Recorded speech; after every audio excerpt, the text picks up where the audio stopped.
Hey, little explorer, do you want to fly through a rainbow world? Let's go on a color adventure. Wow, we're in the red world. Look at the apples falling from the sky. There's a shiny red fire truck and big red balloons flying up. Can you find something red around you? Now it's time for yellow. The sun is smiling just for us. Look, bananas are dancing. And here comes a little yellow duck. Quack, quack. Yellow makes us feel happy and bright. Let's hop into the green world. The trees are waving hello.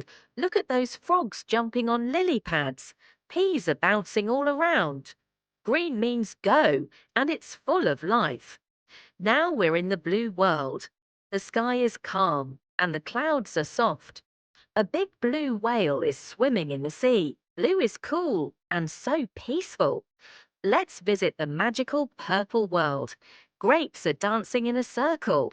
And wow, there's a purple unicorn jumping over stars. Purple is dreamy and full of magic. What a colourful journey! We saw red, yellow, green, blue, and purple. Colours are everywhere on fruits, animals, skies, and you. Which one is your favourite colour? Great job, Colour Explorer! If you had fun, give us a big thumbs up. And don't forget to subscribe for more fun learning. See you next time.